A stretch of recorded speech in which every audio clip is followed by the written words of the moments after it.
Hello and welcome to another edition of Motor Cars Enthusiasts. Right off the bat on today's show, a lot of reveals from the LA Motor Show, including this machine, Honda's brand new Civic Si concept.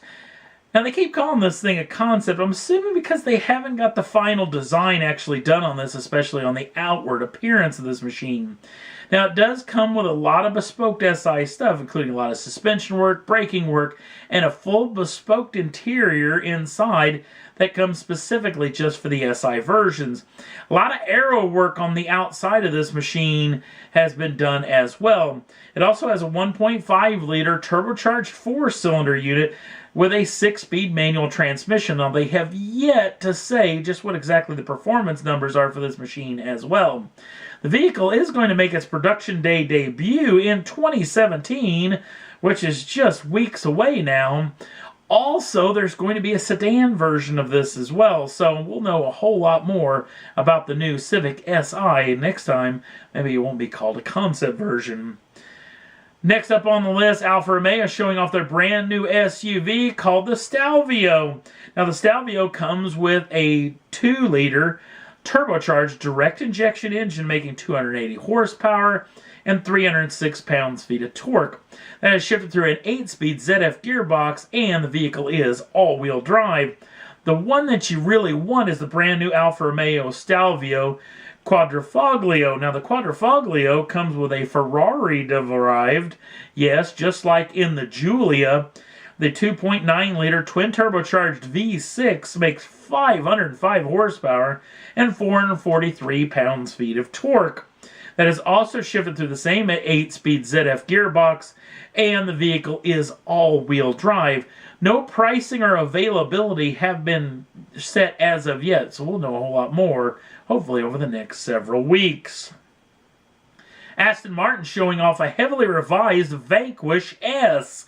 Now, the new Vanquish S gets a heavily revised underbody fascia and underbody rear fascia as well, including brand new quad tailpipes out back and a new front splitter out front.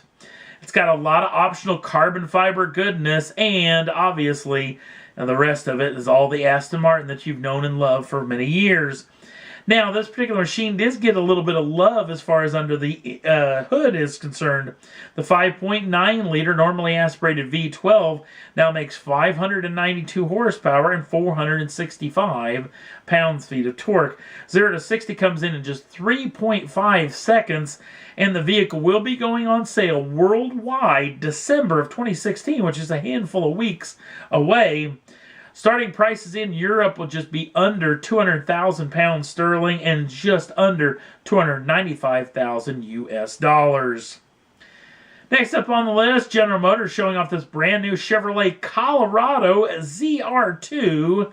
Now, the trick is, this is basically a Ford Raptor fighter, and this is not the first time we've seen this. This vehicle actually made its worldwide debut in Detroit, but now the suspension has been heavily revised, which may mean this vehicle could go into production. Now, as far as the power for this unit, it comes with a 3.6-liter normally aspirated V6, making 308 horsepower, 275 pounds-feet of torque. You can also get it with a Duramax diesel option, making 181 horsepower, but 369 pounds-feet of torque. Both of those are shifted through an 8-speed Hydro-Matic gearboxes.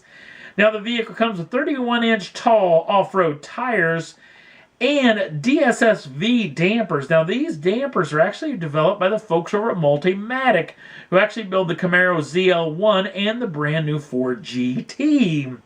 Now, these particular dampers has got to look like they got twin remote reservoirs, but basically what they've got is a twin spool valve.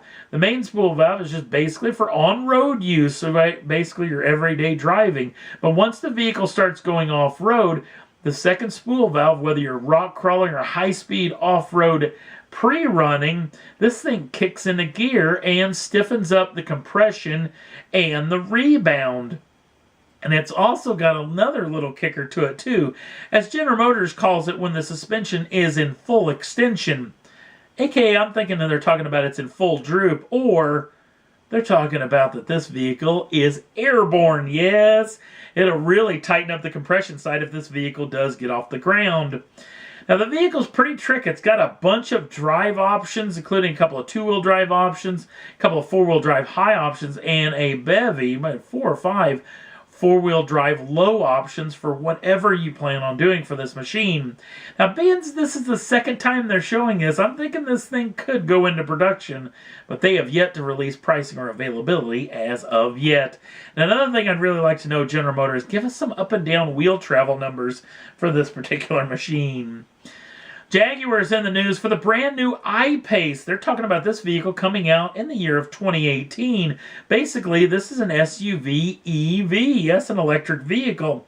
Comes with a 90 kilowatt hour lithium-ion battery that will get you upwards of 50 kilometers on a full charge or 310 miles on a full charge.